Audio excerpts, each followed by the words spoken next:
This question of the moral character of the left being contrasted to the right has been covered by other channels that I really dislike and that I really think simply not intelligent enough to handle it. But I've heard various other channels struggle with the fact, like, well, even one of them I know is conservative. This sense of what it is to be a conservative, it's kind of mean, isn't it? I mean, ultimately, if conservatism is just defined in terms of a reluctance to accept progress, if that's all it is, then conservatives would be, by that definition, the perpetual losers in history. That sets up a definition of left and right, whereby the left are the people marching forward, and the right are the people dragging their heels. And I think that's a very unfair way to define left and right, but I understand why they're doing it. So I'm going to play you a clip of a debate between Jordan Peterson and Slavoj Žižek. And it highlights an interesting question, both retrospectively and in the present tense, about how we distinguish left from right. Now, surprisingly few people know this. The distinction between left and right goes back to the French Revolution, and specifically to the seating arrangements in the ersatz House of Parliament they put together during the French Revolution. And in fact, there were many other political terms that related to the peculiarities of that room. There was a group of politicians called the Mountainists, and you see this if you read historical fiction or primary source documents.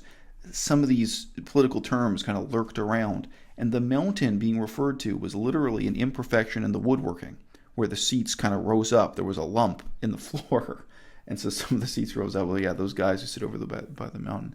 In German history, too, they had one of their parliaments, and different political factions were at first identified by the name of the pub the politicians would meet in.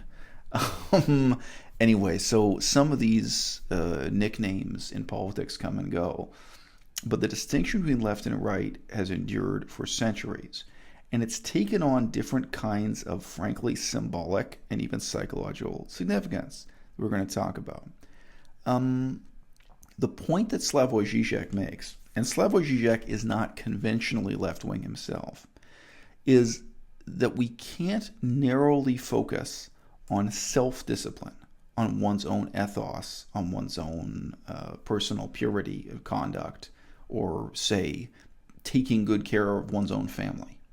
And notice, note, even that idea, even rhetoric about the family is considered right-wing. It's considered conservative. This is already an interesting hint at how we think about left and right today. It doesn't really make sense, but that's the custom of our time.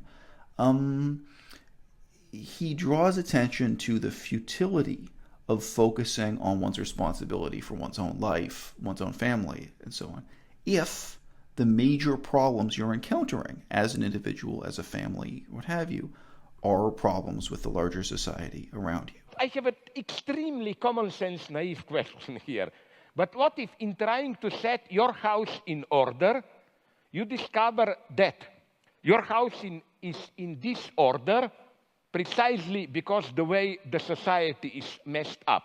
This is obvious in extreme situation. Like, I hope we agree to say to somebody in North Korea, set your house in order. No, haha. I mean. But I think in some deeper sense, it goes also for our societies. I'm just repeating what you are telling. You see some kind of a social crisis, and I don't see clearly why to insist so much on this choice. Because, sorry, just to finish, I will give you an example that I think perfectly does it. How do we usually deal with ecology? By this false personalization, you know. They tell you, what did you do? Did you put all the Coke cans on the side? Did you recycle all paper and so? Yes, we should do this. But, you know, like, in a way, this is also a very easy way to discharge yourself. Like, you say, okay, I do the recycling, so up. You know, I did my duty, let's go on. So I would just say, why the choice there? Okay. So the pathway towards adopting individual responsibility happens to be a very individual one. But I do believe that The best bet for most people is to solve the problems that beset them in their own lives, the ethical problems that beset them, that they know are problems, and that they can set themselves together well enough so that they can then become capable of addressing larger scale problems without falling prey to some of the errors that characterize, let's say, over-optimistic and intellectually arrogant ideologues. I'll close. Well, but very briefly. let me close with one thing. One of my favorite quotes from Carl Jung, it's actually a quote that I used at the beginning of my first book, which was called Maps of Meaning, was that if you take a personal problem seriously enough, you will simultaneously solve a social problem. And this bears on your point, because it's not like your small family, even the relationship between you and your wife, is immune in some sense to the broader social problems around you.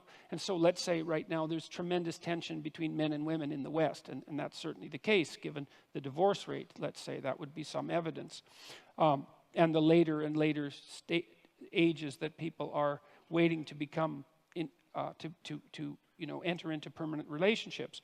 There's a real tension there. And then if you do establish a relationship with a woman or a partner, but we'll say a woman in this particular case, you are instantly faced with all of the sociological problems in a microcosm in that relationship. And then if you work those damn problems out, if you can work them out within your relationship, then you can get some insight. It's not complete insight, but you can get some partial insight into what the problem actually is and get the diagnosis right, and you've moved some small measure forward in addressing what might constitute the broader social concern. I think this little anecdotal example of Slavoj Žižek and Peterson crossing swords gives you a more meaningful way to reflect on what the differences really are. The strength and the weakness of conservatism, the strength and the weakness of the right both, is precisely this narrow focus ultimately on self-preservation, one's own good, one's own obligations, one's own family. And this ultimately must seem somewhat mean-spirited and uncharitable in contrast to, in 2019, the ethos of the left, which is we want to have a society in which everybody succeeds, everybody flourishes, in which the weakest are helped, in which the poorest are encouraged or given health care, given access to education, so on and so forth. It's only from a deeply right-wing standpoint that it could make sense to cut taxes and destroy the education and healthcare system so that the rich can pay lower taxes and spend more money on the welfare of their own families. But that is, within my lifetime, that has been the major clarion call of conservatism. So remember, ultimately, I come from Ontario, specifically lived through the so-called common sense revolution of the Mike Harris government, and that is not an unfair summary of what conservatism came to mean in Ontario during my lifetime. And it had short-term electoral success, but in the long term, it's a formula for disaster. Aside from celebrating the collapse of the Soviet Union, like the collapse of communism, there's really not an inspiring vision of the future there, and there also isn't fundamentally an ethos of being helpful and encouraging and loving towards one's fellow man. Instead, it's this sort of closed ethos. Now, that is, I think, the kind of cultural psychology of what the distinction of left and right is today. But that's not what it should be, or that's not what it was as created by the circumstances of the French Revolution. How far can we really go if the left defines itself as the party that cares about everyone, that cares about uplifting the poor, and the right defines itself as the party for caring about oneself, for caring about a narrow sense of individualism that includes individual moral responsibility, for sure, includes charity work and those things, and includes taking care of your family. This is ultimately, this seems to me like an aesthetic assumption that's gotten out of control. This is kind of counterproductive to any kind of meaningful discussion of public policy, including, for example, immigration. Well, immigration policy doesn't make sense for the mainstream left or the mainstream right. You get people on the left who take this ethic of helping the poorest among us, who say they want completely open borders, who say they want an unlimited number of people to be able to immigrate from Cambodia and Mexico, Syrian refugees and so on. Well, I understand how that's a consistent kind of extension of this vague, aesthetic sense of what the left is supposed to be, but in every other way it's deeply incoherent. And on the other hand, the right-wing position, it's deeply incoherent with the reality of America conquering Afghanistan and Iraq. It might be more consistent with isolationism, with America minding its own business, but a country that's built on genocide and an ever-expanding empire that doesn't just include Guam and the Mariana Islands, but includes, Kabul, Afghanistan, and so on, well, you're taking on responsibility. So these things, this vague aesthetic sense is deeply, deeply incoherent, I think, for both left and right. What I would point out is that the original distinction between left and right created by the French Revolution was instead a distinction between those who believed in reason with a capital R, versus those who believed in the value of culture and tradition. So one of the defining moments for the French Revolution was the creation of the metric system. Creation of the metric system proceeded from purely abstract, rational thought. They said, okay, what's the difference between the North Pole and the equator? We're going to divide that into a consistent number of units, and we're going to create a new measure that has nothing to do with any particular historical king or the legend of Jesus in Israel. It doesn't connect to anything. This is going to be straight up abstract, rational reasoning. And they devised a whole new calendar. They created a calendar that had nothing to do with Christianity and had nothing to do with the Roman Empire.